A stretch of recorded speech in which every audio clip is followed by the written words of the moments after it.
Hello చెప్పు. ఏం phone చేసినా రెస్పాన్స్ చేయట్లేదు, మెసేజ్ చేసినా రిప్లై చేయట్లేదు. నేను అట్లనే చేస్తా. ఏం ఇప్పుడు నువ్వు అట్లంతా మాట్లాడితే బాధ అవుతుంది. నేను అట్లనే ఉంటా. ఫోన్ పెట్టారా ఫస్ట్. నా ఫ్రెండ్ గా లవర్ అట్లుంది. రే నీ లవర్ ఇక్కడ వేరే బండ్లో పోతుంది. ఆ పాప ఫోన్ చేసి వాడు కనుక్కోరా. అవునా, సరే నువ్వు ఫోన్ పెట్టినేమో కనుక్కుంటా. సరేలేరా. హలో ఏనావే? ఇంట్లో ఉన్నారా? ఎందుకే అబద్ధం చెప్తాను? ఇప్పుడే మా ఫ్రెండ్ గారు ఫోన్ చేసి చెప్పినాడు నువ్వు వేరే వాళ్ళ బండ్లో పోతావు అని. ఏం రా ఏమి ప్రతిసారి నీతో చెప్పే పోవాలా నేను యాడ్ కన్నా? అట్లంతా చెప్పొద్ది, చాలా బాధ అవుతుంది. నువ్వు ఫస్ట్ ఫోన్ పెట్టే. రే వాంతేం గానీ నువ్వు పారా. తిరిగి ఫోన్ కూడా నువ్వు రాంగ నాతో టైం స్పెండ్ చేసి తగ్గించేస్తున్నావు.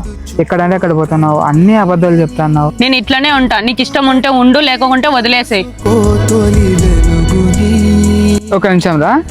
హలో చెప్పు. ఏం రా ఈ మధ్య ఫోన్ చేయవు, మెసేజ్ కూడా చేయటం లేదు. అంటే నేను ఫోన్ చేసేది మెసేజ్ చేసి నీకు ఇష్టం లేదు కదా. సరేలే యాడున్నావు? ఇప్పుడు మా ఫ్రెండ్స్ దగ్గర ఉంటా కదా, అక్కడే ఉన్నా. నేను వస్తాను నుండు. ఇక్కడే బండాపు. నువ్వు వెళ్ళు, నేను మనతో మాట్లాడేసి వస్తా. ఒక్క నిమిషం పోయి మాట్లాడేస్తా. ఇప్పుడు నేను మగపిల్లని బండిలో వచ్చినా కదా, నీకేం బాధ అనిపించలేదా? బాధ అలవాటు అయిపోయింది నువ్వు చెప్పిన అపాదాలు. హో, నీకు అప్పుడే నా మీద ఇంట్రెస్ట్ తగ్గిపోయిందా? సరే బ్రేకప్ చేసుకుందాం. ఓకే, ఇష్టం లేనప్పుడు దగ్గర ఉండే కన్నా కొంచెం కష్టమైన దూరం ఉండేదే మేలు.